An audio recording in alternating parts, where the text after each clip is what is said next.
It was a chilly evening in the small village of Willow Creek. The sun was setting behind the mountains, painting the sky with shades of orange and purple. Lily, a brave 10-year-old girl with curly brown hair, loved exploring the forest near her home. Her best friends, Sam and Mia, would always join her on these little adventures. One day, while they were playing near the edge of the forest, they heard a strange noise. It was a faint whisper, like someone softly calling their names. Lily, Sam, Mia. The whisper seemed to come from deep within the woods. The children looked at each other with wide eyes.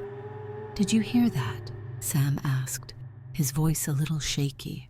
"Yes, but it must be the wind," Mia replied, trying to sound brave. But Lily wasn't so sure. She had never heard the wind whisper names before. Let's go check it out," Lily suggested with excitement. Sam and Mia hesitated for a moment, but their curiosity got the best of them, and they nodded in agreement. The three friends held hands and stepped into the forest. The trees were tall and thick, their leaves rustling softly in the wind. The further they walked, the darker it became. They could still hear the whispering, but it was getting louder. "Lily, Sam, Mia."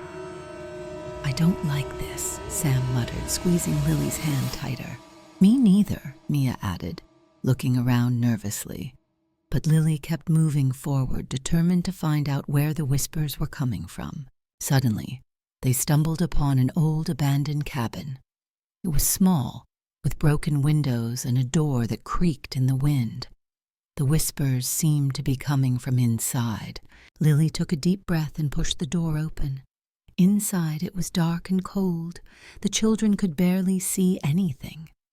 The whispering stopped, and there was an eerie silence. "Hello?" Lily called out, but there was no answer. Just as they were about to leave, they heard a loud thud from the attic above.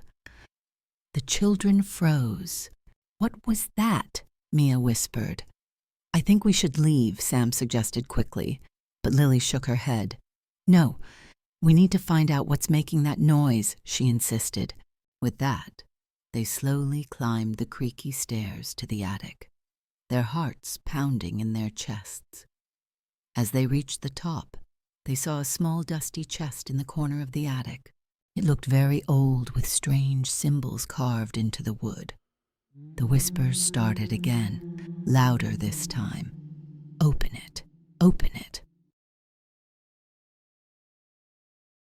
Lily, Sam, and Mia stared at the chest, their hearts racing. "Do you think we should open it?" Mia asked nervously. "I don't know," Sam replied, taking a step back. "It feels weird." Lily, however, felt a strange pull toward the chest. "We've come this far," she said, her hand reaching out. "We need to know what's inside." With a deep breath, she opened the chest. A cloud of dust rose into the air, making them cough. Inside, they found an old leather-bound book with a lock on it, a rusty key, and a small mirror that was cracked and dusty. "Wow, it's just some old stuff," Sam said, feeling a bit relieved. But then, the whispering started again, even louder, and the air around them grew colder. "Read the book.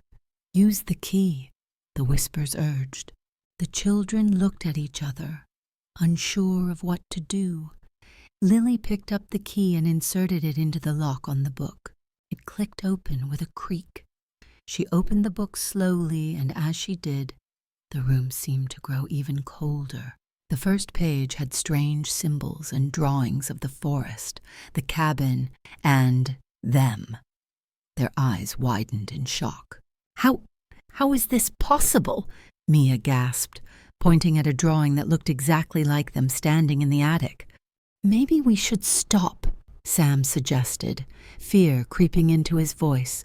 But Lily shook her head. "No, we need to find out what's going on." As they turned the pages, the symbols began to glow, and the whispering turned into a soft humming sound. The mirror in the chest suddenly started to shake, and they heard another thud, but this time it was coming from behind them.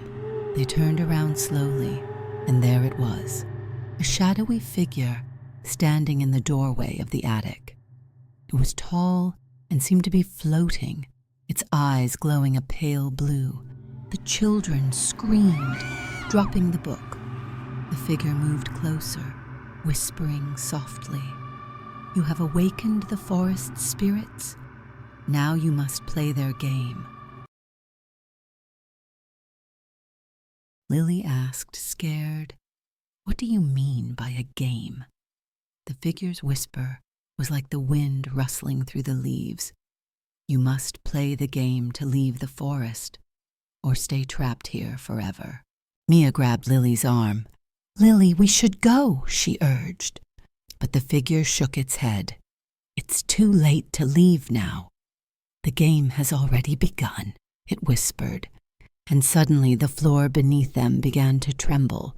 The walls of the attic seemed to stretch and twist, turning the room into a maze of shadows. The children huddled together, their eyes darting around the room. "What do we have to do?" Sam asked, his voice barely a whisper.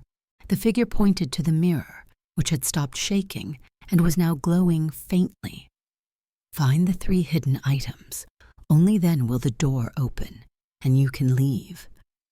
"What items?" Mia asked, her voice shaking. The figure smiled a cold, ghostly smile. "The first is a feather from a midnight bird. The second, a stone that hums a soft tune. The third, a flower that blooms in the dark," it whispered before disappearing into the shadows. The children looked at each other. "How are we supposed to find those things?" Sam asked, panic rising in his voice. "We have no choice," Lily replied firmly. "We have to find them, or we'll be stuck here forever." They started to search the attic, looking for any clues. As they moved through the maze-like shadows, they heard strange noises, the flapping of wings, a soft humming sound, and a faint sweet fragrance. After what felt like hours, they found the first item, a black feather lying on the floor. "The midnight bird!" Mia exclaimed, picking it up. The feather felt cold in her hand, but she held onto it tightly. Next, they followed the humming sound, and soon they found a small, smooth stone that was vibrating softly. "This must be the humming stone," Sam said, relieved. He picked it up carefully. Now they just needed to find the flower that bloomed in the dark. The attic seemed to grow darker, and the shadows grew longer. Where could it be? Lily wondered aloud. Suddenly, they saw a faint glow in a corner of the attic. They hurried over and found a small glowing flower with dark purple petals. "This is it!" Lily cried, plucking the flower. As soon as they had all 3 items, the room began to change again. The walls shifted back to their normal shape, and the door to the attic slowly creaked open. The children hurried out of the attic, their hearts racing. They ran down the stairs and out of the cabin as fast as they could, the whispering voices fading behind them. They reached the edge of the forest, panting and out of breath. Did we make it?" Sam asked, looking around. "I think so," Mia replied, glancing back at the cabin. It looked just as abandoned and eerie as before, but now it seemed quieter. Lily looked at the 3 items in her hands, the feather, the stone, and the flower. "I think we did," she said, smiling. "We played the game, and we won." But just as they were about to leave, they heard a faint whisper. "You may have won this time, but remember, the forest never forgets." The children shivered, but they were too happy to be out of the forest to worry. They ran back to their village, promising each other that they would never go near the whispering woods again. But sometimes, on quiet nights, when the wind blows through Willow Creek, if you listen carefully, you can still hear the faint whisper calling out. Lily, Sam, Mia, and the children never forgot that night. They knew that the forest was always watching, always waiting. for the next game to begin.